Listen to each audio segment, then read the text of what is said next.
ನಮಸ್ಕಾರ ಎಲ್ಲರಿಗೂ. ನಾನು ಕಿಚನ್ ಬೈ ಸಾಧನಾ. ಈಗ ಮಳೆ ಅಂದರೆ ಮಳೆಗೆ ಚಳಿಗೆ ಏನಾದರೂ ತಿನ್ನಬೇಕು ಅನಿಸುತ್ತೆ.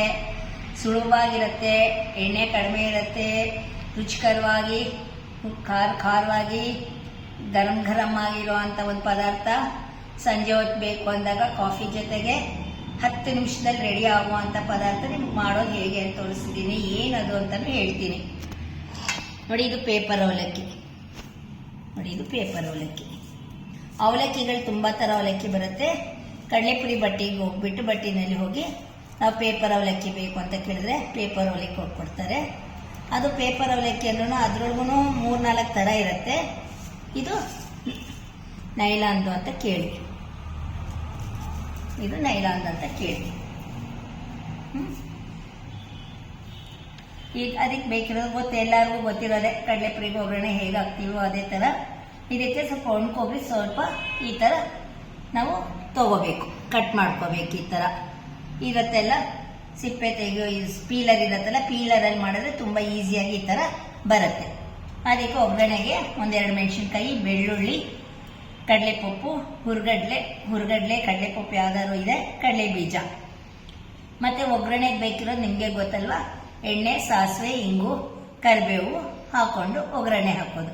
ಇದಕ್ಕೆ ಮೊದಲು ನಾವೇನು ಮಾಡಬೇಕು ಅಂತಂದರೆ, ಬೆಳ್ಳುಳ್ಳಿ ಇದೆಯಲ್ಲ, ಬೆಳ್ಳುಳ್ಳಿನ ನಾವು ಪುಟಾಣಿಗೆ ಹಾಕ್ಕೋಬೇಕು. ಬೆಳ್ಳುಳ್ಳಿ ಪೇಸ್ಟ್ ಹಾಕಿದ್ರೆ ಏನು ಅನ್ಕೋಬೋದ್ರೆ, ಬೆಳ್ಳುಳ್ಳಿ ಪೇಸ್ಟು ಅಷ್ಟೊಂದು ಗಮ್ಮಂತ ಇರೋದಿಲ್ಲ, ಫ್ರೆಶ್ನೆಸ್ ಸಿಗಲ್ಲ. ಈ ಥರ ಬೆಳ್ಳುಳ್ಳಿ ಸುಲ್ಕೊಂಡು ನಾವು ಪುಟಾಣಿನಲ್ಲಿ ಸ್ವಲ್ಪ ಜಜ್ಜ್ ಮಾಡಿಕೊಂಡ್ರೆ ತುಂಬ ಚೆನ್ನಾಗಿರುತ್ತೆ ನೋಡಿ. ಒಂದು ಸ್ವಲ್ಪ ಉಪ್ಪು ಹಾಕ್ಕೊಂಡು ನಾವು ಅದನ್ನು ಸ್ಮ್ಯಾಶ್ ಮಾಡ್ಕೊಳ್ಳೋಣಂತೆ.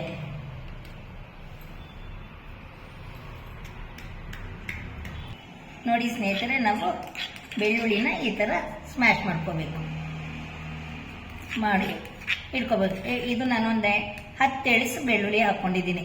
ನಾನೀಗ ಇದು ಅವಲಕ್ಕಿ ಮಾಡ್ತಾರೆ, ಅರ್ಧ ಲೀಟ್ರ್ ಅವಲಕ್ಕಿಗೆ ನಿಮಗೆ ಮಾಡೋದು ನಾನು ತೋರಿಸ್ತಿದ್ದೀನಿ. ಈ ಮೆಣಸಿನ್ಕಾಯಿನ ಕಟ್ ಮಾಡ್ಕೊಳ್ಳೋಣ.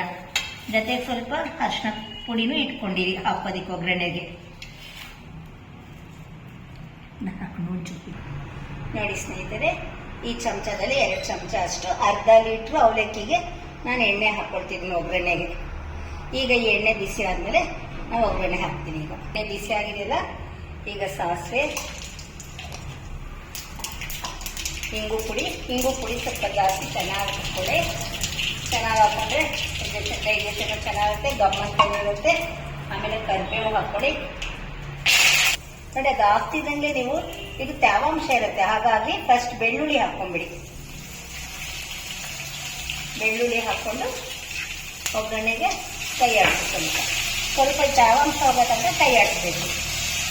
ನೋಡಿ, ನಾನು ಅರ್ಧ ಲೀಟ್ರು ಅವಲಕ್ಕಿಗೆ ನಾನು ಹುರ್ಗಡ್ಲೆ ಇಷ್ಟು ತೊಗೊಂಡಿದ್ದೀನಿ. ಈ ಹುರ್ಗಡ್ಲೆ, ಕಡಲೆ ಬೀಜ ಎಲ್ಲ ಅವ್ರ ಮನೆಯಲ್ಲಿ ಏನು ಇಷ್ಟಪಡ್ತಾರಲ್ಲ ಆ ಥರ ಹಾಕ್ಕೋಬೋದು. ಸ್ವಲ್ಪ ಜಾಸ್ತಿ ಕಡಿಮೆ ಆ ಥರ ಹಾಕ್ಕೋಬೋದು. ಬೆಳ್ಳುಳ್ಳಿ ತೇವಾಂಶ ಹೋದ್ರೆ ನಾನು ಹುರ್ಗಡ್ಲೆ ಹಾಕ್ಕೊಂಡಿದ್ದೀನಿ. ಅದ್ರ ಹಿಂದೆನೇ ಇಮಿಡಿಯೇಟಾಗಿ ಕಡಲೆ ಬೀಜನೂ ಹಾಕ್ಕೊಳ್ತಿದ್ದೀನಿ. ಅದು ಹಾಕ್ತಿದ್ದಂಗೆ ನಾವು ಒಣಮೆಣಸಿನ್ಕಾಯಿ ಹಾಕ್ಕೊಳ್ಳೋಣ. ಯಾಕೆ ಮೊದಲೇ ಹಾಕಿದ್ರೆ ಘಾಟ್ ಬರುತ್ತೆ, ಹಾಗಾಗಿ ನಾನು ಅದಾದ್ಮೇಲೆ ನಾನು ಹಾಕ್ತೀನಿ. ಈಗ ಕಡಲೆ ಬೀಜ, ಹುರ್ಗಡ್ಲೆ ಬಿಸಿ ಬತ್ತಿಗೆಲ್ಲ ಕೊಬ್ಬರಿ ಹಾಕ್ಕೊಂಡ್ಬಿಡ್ತೀನಿ.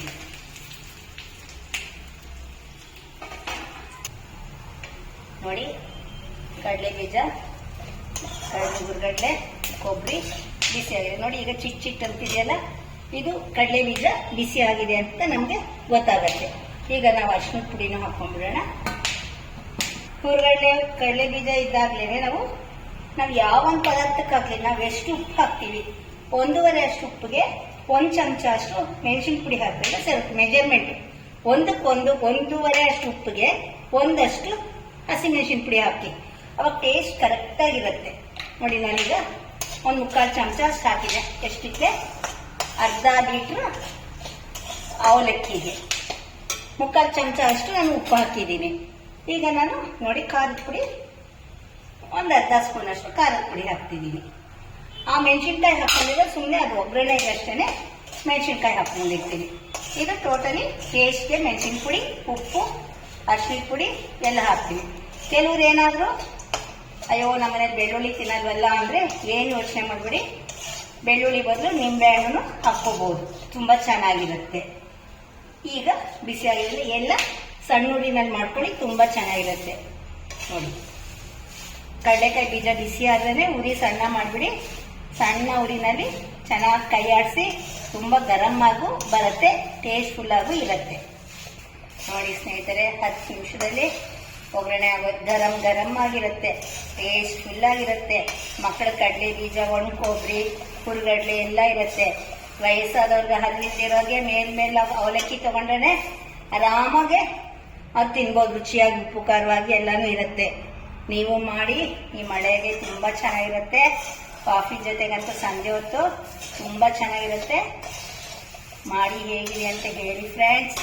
ಇದ್ರ ಜೊತೆಗೆ ಸಂಜೆ ಹೊತ್ತು ತಗೋಬಹುದು, ಕಾಫಿ ಜೊತೆಗೆ ಇದು ತಗೋಬಹುದು, ತುಂಬ ಚೆನ್ನಾಗಿರುತ್ತೆ. ಯಾರಾದ್ರೂ ಮನೆಗೆ ಬಂದ್ರೂ ಇಡ್ಲು ಗೋಳು ಸುಮಾರು ಒಂದು ವಾರ ಆದರೂ ಫ್ರೆಶ್ ಆಗಿರುತ್ತೆ. ಒಂದು ವಾರದ ತನಕ ತುಂಬ ಚೆನ್ನಾಗಿರುತ್ತೆ, ಏನಾಗೋದಿಲ್ಲ, ವಾಸನೆನೂ ಬರಲ್ಲ, ಏನೂ ಬರಲ್ಲ, ಫ್ರೆಶ್ ಆಗಿರುತ್ತೆ. ನೋಡಿ ಫ್ರೆಂಡ್ಸ್, ನೀವು ಮಾಡಿ ಹೇಗಿದೆ ಅಂತ ಹೇಳಿ. ನಾನು ಕಿಚನ್ ಬೈ ಸಾಧನ. ಯಾರು ಚಾನಲ್ ಸಬ್ಸ್ಕ್ರೈಬ್ ಮಾಡ್ಕೊಂಡಿಲ್ಲ ಮಾಡ್ಕೊಳ್ಳಿ. ಬಾಯ್ ಬಾಯ್.